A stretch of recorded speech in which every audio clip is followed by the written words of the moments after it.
They called it Tyrannosaurus Rex, the ultimate Terminator. 6 tons of bone-crunching bad dreams.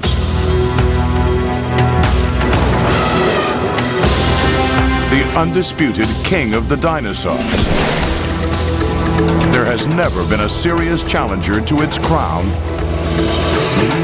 until now.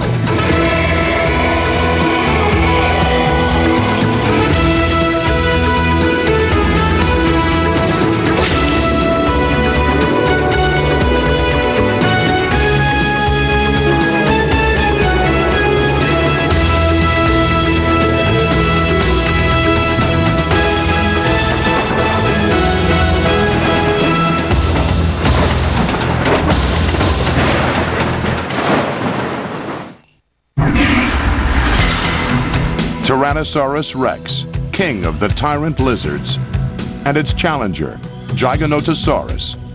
The clash of the titans, 2 heavyweight prize fighters side by side for the first time. At the Philadelphia Academy of Natural Sciences, Peter Dodson supervises the weigh-in. In the red corner, the champion from North America, Tyrannosaurus Rex, 40 feet in length, 10 feet high at the hips, 6 tons in weight, the tyrant lizard king. In the blue corner, the challenger from South America, making its first appearance in 100 million years, 41 feet in length, 10 feet in height, 7 tons in weight, Giganotosaurus, the giant reptile from the south. 2 killer dinosaurs.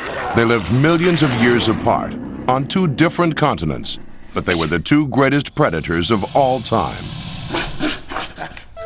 New discoveries are bringing them back to life. But which was the king of the killer dinosaurs? T-Rex specimens have been found only in North America, and only in the Hell Creek Formation dating back 65 million years. The Hell Creek runs from Alberta in Canada in the north to Denver, Colorado in the south. Evidence that T-Rex ever existed was discovered in 1900 by a legendary American fossil hunter. Named after a showman, Barnum Brown, a showman himself, had a nose for fossils. Sniffing about on a hunch in a section of the Hell Creek that runs through Montana, he uncovered the first 3 T-Rex ever found.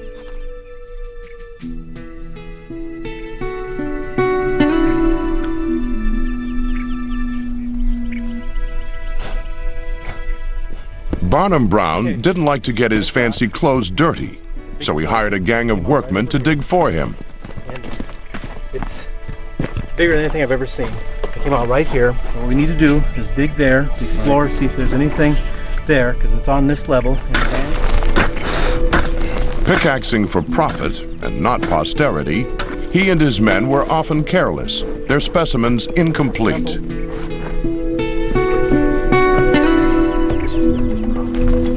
Still, the creature Brown sent back east was horrifying.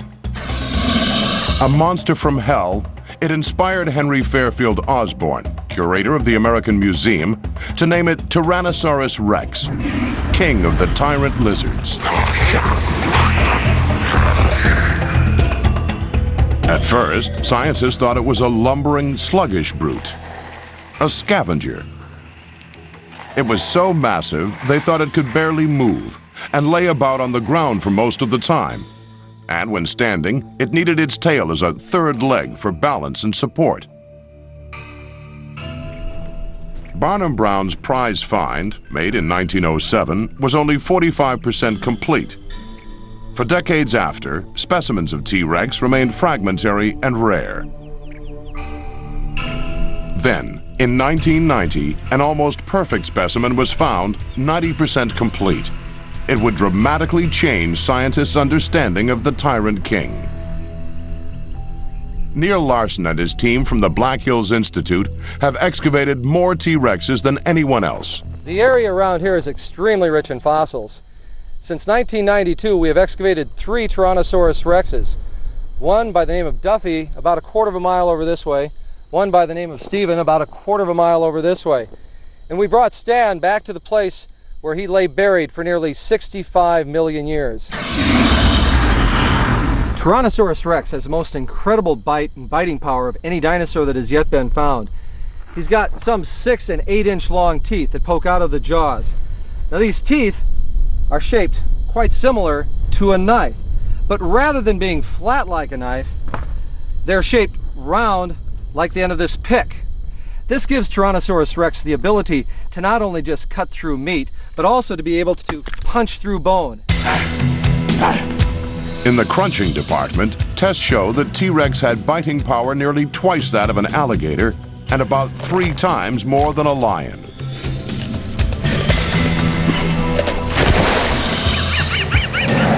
Another major discovery, less than 15 miles away, proves that far from sluggish, T-Rex was a fast and agile sprinter. It left these footprints as it raced along. Discovered by Mike Trebold, they are the first of their kind. I was coming through this area for about the 3rd time this year when I saw this concretion before me. It looks just like a large T-Rex footprint. And I laughed to myself because this has never been found in the Hell Creek before. When I saw the one behind it, I thought I just might have discovered the very first T-Rex trackway. The tracks are almost perfectly lined up, left foot in front of right. It shows that T-Rex had a well-developed sense of balance. A striding animal, like a bird, it placed one foot in front of the other, unlike the slow, sprawling waddle of most reptiles. Another exciting piece of evidence is the extension behind the heel of each print. That extension is an impression of the back part of the leg, so it very possibly was crouching or stalking its prey. Probably hunched over slightly, very alert. It changed direction in this area, and continued on and speeded up its gait once again. The trackway here is remarkable. Rather than impressions of the monster's feet, they look like actual feet because of the way they were formed. When T-Rex walked here, the ground was composed of soft clay covered with vegetation.